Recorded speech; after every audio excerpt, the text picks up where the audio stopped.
Hello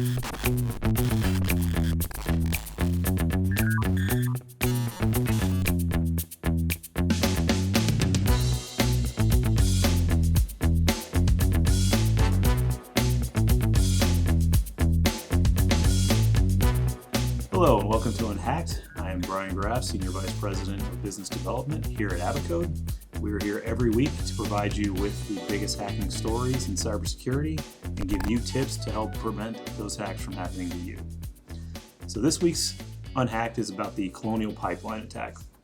So this has actually been going on for a little while now. This attack occurred May 6th, and hackers were able to shut down the Colonial pipeline, which is the largest pipeline delivering gas and jet fuel to the United States.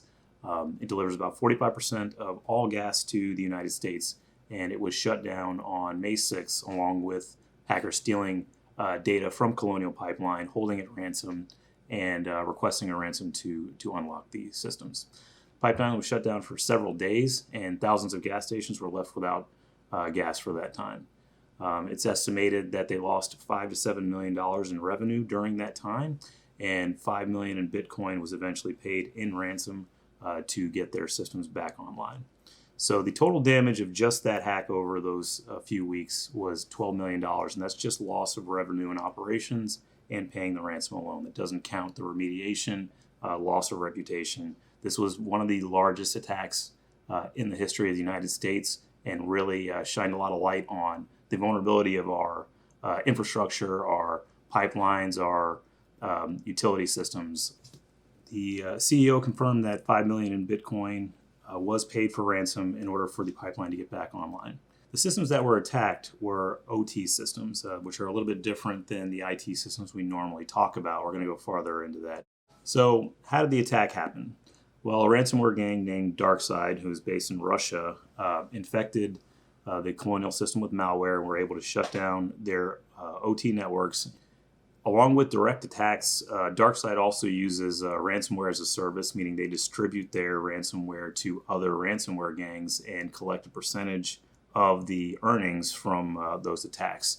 So these attacks are becoming more sophisticated. These gangs are becoming basically like corporate entities whose main service is crime, and they have PR departments, they have marketing departments, they have recruiting departments. They are able to carry out these very sophisticated attacks. And again, like we said earlier, this attack was targeted on the OT network, which was very devastating. So what is an OT network? Well, a standard IT network consists of servers, firewalls, switches, devices that are meant to transmit and process data. An OT network will have some of those same components, but will also consist of things like temperature sensors, pressure gauges, and devices that facilitate and monitor operations of things like power plants, pipelines, things like that. These OT networks are found in every factory, every plant, transportation infrastructure, utilities. Every utility you can think of uses these devices, uses these networks to operate the machinery and the components. So why did DarkSide attack the OT network, and why are OT networks vulnerable? Well, they are normally much older than an IT network. Think of your phone or your laptop that gets updated daily, weekly, versus something like if you've ever gone into an old like Netgear router or an operating system for an older hardware component. It's night and day in terms of the functionality and the operations of that software, because it gets updated a lot less frequently. There's usually no failover for operational infrastructure. If your factory goes down, there's no backup factory for you to continue operations. So if a ransomware gang is able to stop that from happening, then they really, you're at their mercy. Unlike an IT network, which you can have failover, you can fail to a cloud system, you can have a hot site running. That's usually not possible for an OT system. The OT systems usually aren't supported by IT, or they're just tangentially supported by IT, and they don't normally have the security mechanisms implemented that a standard IT system would have. They are usually air-gapped, which further reduces monitoring functionality. What air-gapping means is that there's no connection between the network of devices in that factory or that pipeline and the internet, which is done for security purposes so hackers can't get in through the network, but also reduces your own security team's ability to monitor that system unless they're on premise. Another reason why OT systems are targeted is because you can do real world damage for a very small investment. There's a state of emergency declared in 17 states because of this attack. There are very few conventional attacks that can cause this type of damage. And unlike conventional attacks, cyber attacks can actually make money. You can cause untold damage and still collect a ransom. So these types of attacks are very lucrative. So how do we protect OT networks? So the first thing you want to do is create an inventory of devices and solutions on your OT network and identify the insecure solutions. A lot of these solutions are 10, 15 years old. They don't have password requirements built in. It's very easy to get admin access, and they don't have the security mechanisms that newer solutions have. So you want to make sure that you especially identify all those insecure solutions. Inventory all your access methods to operational infrastructure. Where can you plug in physically? You may not have access to the internet, but are there any other connected networks that you can access the system to? Do those networks have access to the internet? Can you indirectly access your OT network via the corporate network or some other access point? And then perform a risk assessment. Calculate the loss of revenue. So it's easy for a publicly traded company. You just have your annual revenue divided by the number of days, and then how many days were you down. So the Colonial pipeline, it's pretty easy to gauge how much money they lost because you just take their annual revenue divided by the days and multiply the days they were down. Your OT network may be similar or may not be, but you need to determine what is the impact of losing the service of that OT network. How long can your company stay down before it becomes a catastrophic issue?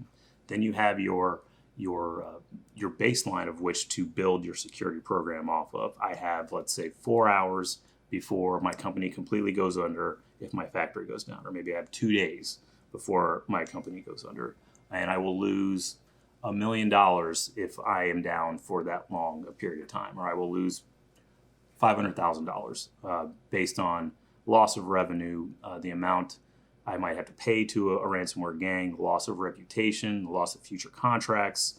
You want to make sure you really you calculate the impact of this of the loss of this OT infrastructure, and make sure you use that as a baseline to create your program. So once you determine how long you can stay offline before it's a catastrophic impact to your organization, then you can start to build your response plan. So that maximum time that you can stay offline, that's called your recovery time objective. That is the maximum amount of time the system can be offline. Now you know that your recovery process has to be shorter than that RTO. So now you understand that your OT network can only be down for, let's say, 2 days. Now you need to go through all these components and determine, with this attack, do I need to restore this component? Do I need to fix this component? Can I restore services without touching that component? You make sure that every single one of those component restore processes altogether add up to less than your RTO. Then you have to test it and make sure you can actually perform those services in step, in line, and get your services back up and running within that RTO. Some services may need to be done in order. Some you may be able to skip. You have to determine what is the minimum amount of work you need to do to get that service back up and running. Make sure you include your OT infrastructure in your security and compliance program. We go into several customers and their OT infrastructure isn't even really a part of their IT monitoring environment. It is maintained separately by operations personnel, and the security controls that are infused into the IT network aren't really applied to the OT network. OT and IT infrastructure should be treated the same. You should have the same preventative security controls and detective security controls. You should be running penetration tests on your OT networks. You should be monitoring your OT networks using a SIEM. You should have 24-hour monitoring available for critical systems. You must ensure that your security awareness plan includes training for all employees. That's another thing that we'll see when we go into an organization that has a large manufacturing plant. The IT and the back office workers are trained in security awareness, but the factory workers that may not have an email address, may not access computer systems, aren't giving security awareness training, and they need to be involved because they are responsible for detecting security incidents. So those are just a few things you can do to help secure your OT network and help prevent something like a Colonial pipeline attack from happening to you. That's all the time we have for today. Again, I'm Brian Graff, and we'll see you next week on UNHACKED.